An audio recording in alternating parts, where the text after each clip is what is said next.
Are you a cauliflower rice fan? If that's the case, keep on watching. In today's video, I'm sharing cauliflower rice with mushrooms, which is the perfect low-carb side dish to pair with meat or chicken. It's super easy to make. You will need only a couple of ingredients, and it's ready in just 15 minutes. So let's make cauliflower rice, shall we? So let's heat up our wok or skillet to medium heat and add butter to melt. Next, add the sliced mushrooms. In this case, I use white mushrooms, but you can use any type you have on hand.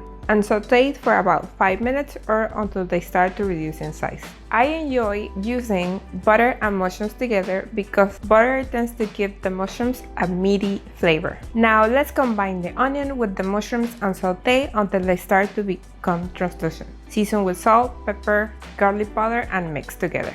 Always remember to season your ingredients. This will amplify the flavors of your dish.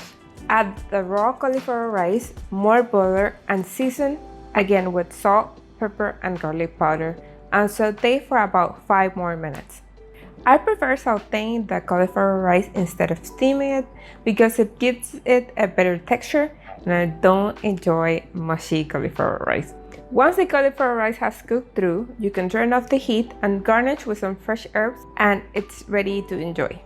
You want to amplify the flavors? Add cooked bacon and Parmesan cheese. These ingredients will take your cauliflower rice to another level.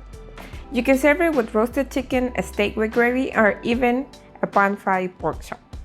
And there you have it, this flavorful mushroom cauliflower rice, which is the perfect low-carb side dish to share with your friends and family. Thank you so much for watching. I hope you enjoyed today's video. And let me know in the comments what you think about this mushroom cauliflower rice. Until then, keep sharing your love for food. Bye!